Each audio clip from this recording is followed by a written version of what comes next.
Hello and welcome once again to this interesting episode of Flourishing Hub here at Church of Uganda Family TV. And yes, I do welcome you to this interesting afternoon where we are coming to you from the studios of Church of Uganda Family TV. Now, this program is always centered at inspiring, encouraging the young people to be world-class leaders, but also to make a life for themselves. Somehow, somewhere, they always take the youth for granted, and if you do not do something extraordinary, you will still be taken for granted. That is why Flourishing Hub is here for you. So you always, majorly you, the youth that I'm talking to, you should always take interest in watching these shows. Majorly, also interesting yourself in the people that we always host in this particular program. Remember, we are powered by Young and Flourishing, a very, very interesting company that embraces the young generation to be world-class leaders. Well, here at Flourishing Hub, we always deal or center on four pillars, one of which is money. We tend to teach you how to make money, how to make good use of money, and of course, how to spend it. Not extravagant spending, because you may not have tomorrow if you just splash it anyhow. Then we also have mentorship sessions or mentorship. We also deal in mentorship. So in order to flourish in life, you really need to have a mentor, someone to guide you, such that you can really be better in society. Also, we do have strategies. We teach strategies. If you are to be successful, you must have a plan, which you follow. Then you truly become interesting, and of course, as I can mention always, you become very extraordinary in society as well. So it is interesting that we are having you, and today is a very special day because of the person we are hosting. I should say, she has achieved it all in terms of education, starting from student until the biggest hierarchy, which is the head teacher in a school. So she has done everything, right from student, being a teacher, being senior woman, being everything. But well, I think time comes and then you're like, okay, this is enough experience. Let me go something else. So right now she is a counselor, she is a life coach, she is everything, and it is very important. I think she tells briefly us what her whole life is or what she is currently doing, particularly Miss Patricia Agarukire Mulumba. You're most welcome. Thank you. I Thank hope I you. pronounced it Agarukire. Yes, Okay. yes, you have, and I'm not surprised. Okay. My name is Patricia Agarukire Mulumba, and I'm happy to be back here on Family TV. Oh, wow. I want to thank you for the good work you're doing, for empowering and encouraging the youth, for making sure that we see them flourish until they are the best versions of themselves. And to you, dear viewers, I'm happy to be back. And like he has said, I've had an experience with children in schools, given my professional background as a teacher. But currently, I lead the team at Perfect Evolvers Limited, a company that is out there to stand with the youth, especially the adolescents, to stand with families, to stand with the married, to see to it that we live a life that glorifies and honors the Lord, and also that is so fulfilling because we are all worth it, which is our tagline. Everyone is worth it, and I'm very humbled to be on this show that is adding a brick to the lives of the youth out there. That is an interesting one. Yes. So today we are going to encourage the youth out there, and of course what it needs for them to strive in life. Majorly, knowing the challenges they do go through. So it is what we are going to be. It is how can you sustain the challenges and then you really be successful in life. And that is what we are going to be discussing. That is why she is here for us. Now, one of the things I want us to delve into immediately is the challenges that are faced by the youth, which actually at a certain point make them give up. So what are some of these challenges that youth do face? That's a very, very interesting and important discussion. The challenges of the youth today. You and I will will accept and actually agree that today we are having a number of challenges that are affecting the youth, that are affecting our generation, and yet we know that the youth are the leaders of today and tomorrow, they are the future. But some of the things that are really challenging are: one, There are quite many, but then I can try to just like keep breaking most of them. The first one I would say that is really, really disturbing the youth today is the the influence of or the societal demands, the influence of Western culture, addiction to um, social media, sense of entitlement. They feel they're entitled, and so when they don't get what what they feel or think they deserve, then before they know it, they are becoming a bit hopeless. They lose that hope. They have also unemployment.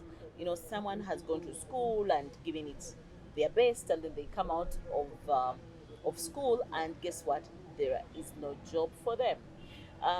Others have what I usually talk about. One of the biggest challenges is mental health. If you go to rehabilitation centers around this country, to start with, you will find that most of the people there are youth because of what has befallen them. They are exposed, and most of them are now addicted to drugs because there's all this exposure. You want to believe what I'm saying? You just take a stroll and go to, say, around Arua Park. You'll see the youth there. You'll see them, see what they're eating, see what they're drinking. Go to the beaches today. You're going to find the youth. You're going to see them. Go to any hangout place in the evenings. There are places actually you go to and you wonder. You look at these young men and women, you know, um, smoking all sorts of things, and to them probably that is where they feel they're getting their joy, but it is because of what has befallen them. They're having another big problem of the expectations of society.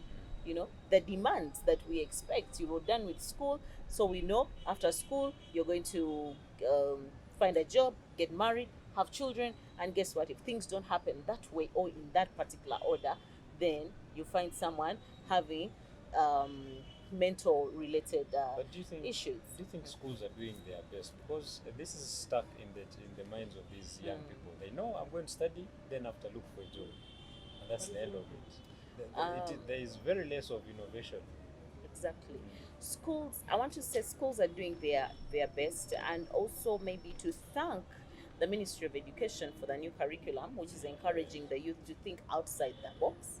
It's no longer just theory throughout. Now the children are encouraged to be innovators. They are pushed to to be more practical than theoretical. Education is now more student centered. Instead of the teacher standing, they now and giving out all this knowledge or all this information, they're now just facilitating the education process. So we have now facilitators in schools, and then the children are out there going to find all this information and do all this research on their own, come up with ideas, express themselves. I've been to schools on class days where children are actually running the show, they're running the program, but I feel there is still more emphasis that is needed as far as career guidance is concerned to help the youth, because we are now living in a world where it's not all about just the traditional professions. Like, people can thrive, they can thrive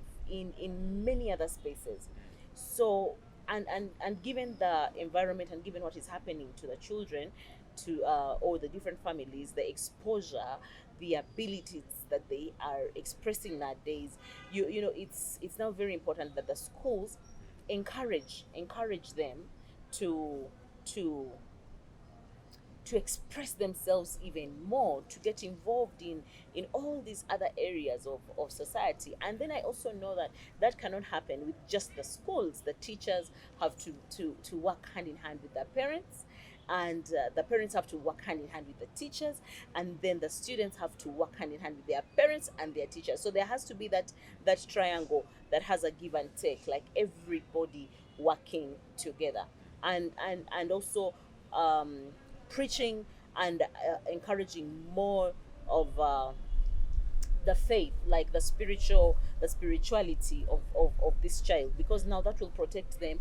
from vices like drug addiction or pornography or all those other sexual perversions and all the related challenges or vices that hinder them from becoming the best versions of themselves or from becoming what they can actually become. So schools are doing their best, but they have to up their game.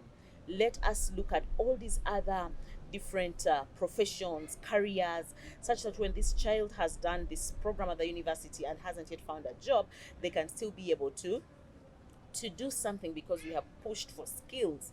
They can express themselves. So that means if they can express themselves, if they can speak, they can find maybe something to do with public speaking. They can MC at a function and be paid.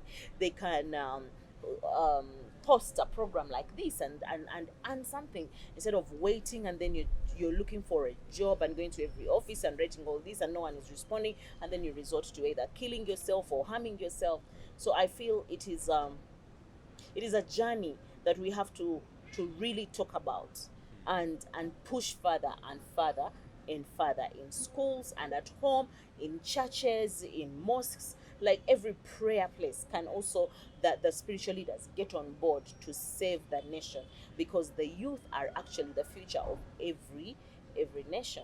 So with all these challenges, you see some of them, you look at what is happening on social media, for example. Okay, they're spending all this time on social media. Now, can we see how best this social media can help them? How best it can help them probably um, earn something, So, yeah, especially actually, yeah. earn something in a good way, because they could still be able to say, okay, we are earning, but then they are earning something through ways that do not honor the Lord or do not honor who they are. But there are things they can do. They can do the online marketing. They can do, make some products and share online instead of spending all their time probably on all these other things or saying things that do not bless them or bless the Lord. So the challenges are many. Someone would argue that some of the biggest challenges, which is causing maybe these youth to go for drugs and all that, is because the numbers are too many in the country. Because if you're to look at the population status, the youth are so many in the country, and just like the education system has been, they are not so much innovative. So the idleness is too much in the country.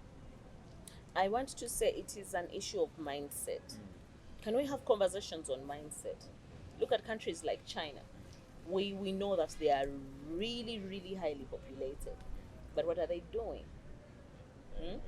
You understand? Very innovative places.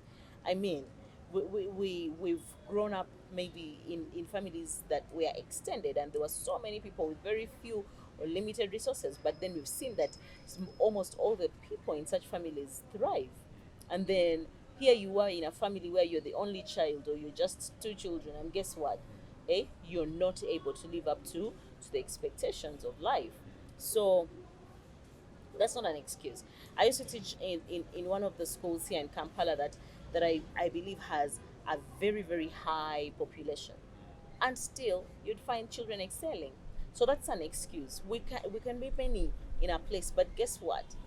There's so many opportunities for us. Not all of us are going to do one thing. We can see how we divert from we enjoy the diverse opportunities that are in such a place. So schools, yes, many schools are densely populated, but they're thriving, they're excelling, and there are children who come out of such scenarios and they are very, very successful. It's a matter of the mindset. If you have a fixed mindset, guess what? Even when you're in the land of plenty, you still will not thrive. But if you have a growth mindset, even in the land of scarcity, you will be able to thrive. Interesting. Now, still in the aspect of giving the youth hope for whatever they be doing, some of the youth, okay, I think most of them, they want to earn immediately. They start up something.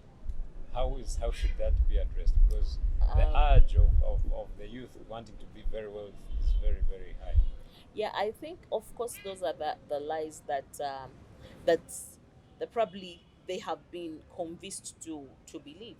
You know, the virtues such as patience are not preached, are not um, instilled in them. Just like a child cannot be born and then they start climbing trees immediately, or start going to school, or even marry, or whatever. It's the same thing.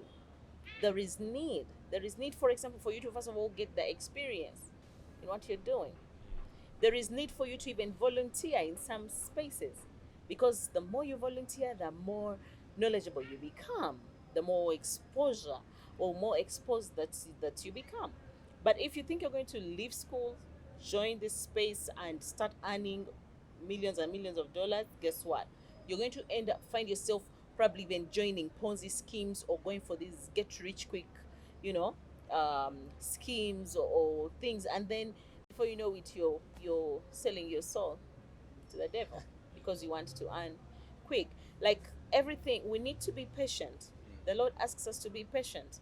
It's it's for us to believe that He has plans for us, plans to give us hope for the future, like He declares in Jeremiah 29, that we have to be patient. We have to believe. We have to make ourselves better. We have to know that when you go to school, you're not going to start baby class and the following day you're graduating. No, you take, the reason is for us to know the journey. And it's okay even in workspaces. Like people you see who have thrived, you'll hear stories of how they started.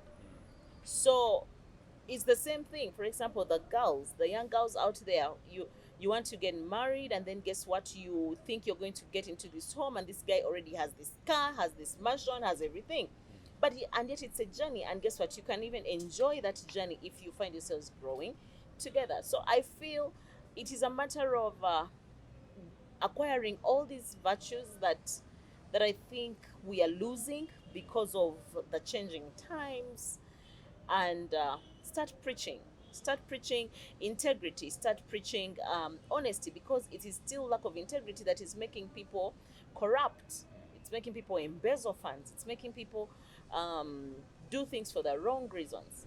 So if our youth are taken back to the drawing board, to have all these skills, have all these virtues: integrity, patience, kindness, empathy, putting yourself in the shoes of somebody else. If you're given money to maybe run a project that is supposed to help maybe orphans, can you put yourself in those shoes? We've seen, I'll not mention, but the viewers probably will understand what I'm talking about. In one country, we've seen iron sheets that are meant to bless people in a given region that is full of scarcity being taken by those who already have. So virtues like selflessness, fighting the greed, we need that. Otherwise you'll see someone having and stashing all this money in their homes, and they're not helping them. If we start to live, if we preach living for the sake of others, if the youth understand the beauty in living for the sake of others, I'm sure we'd have a better community, would have a better society. But today we've even seen preachers who cannot actually live the very message they preach. Sure.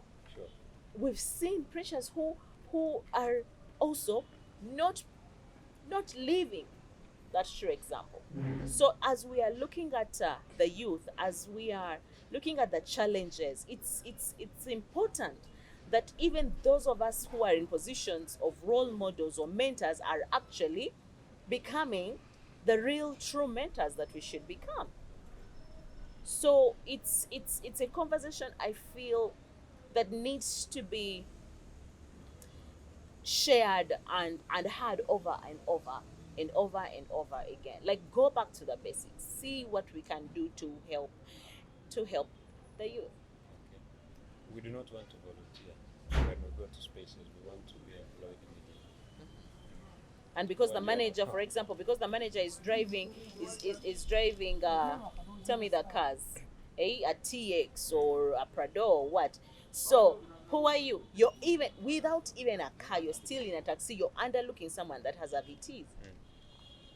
You're not putting into consideration that even with this VTs, guess what? the owner is going to grow at some point from that VTs and go into a bigger car. But it is a step by step. A journey of 1,000 miles begins with a single step. So it is okay in the workspace. But now today you find someone who has been employed today, a youth that has just gotten into this workspace, is actually competing with someone who has been in that place for 20 years. They want the same opportunities, they want the same privileges, but once upon a time, the person that has been here for 20 years was here for day one or year one. So I feel it is that sense of entitlement. And I know that charity begins at home. I know that as parents, probably we have not played our role very well. The children today have a sense of entitlement. Even by the amount of pay they would want. The Yes. amount of pay they would want.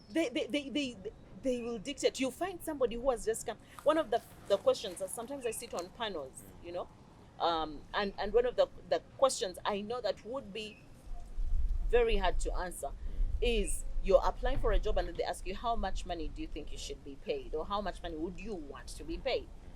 And then you see this person with a zero expertise, who has not yet even understood the dynamics of this job, asking for money that even the MD, for example, is not earning, instead of using the wisdom. So I feel the youth need, if you're watching me, I want to encourage you to at least tap into the wisdom of God as you go about with life.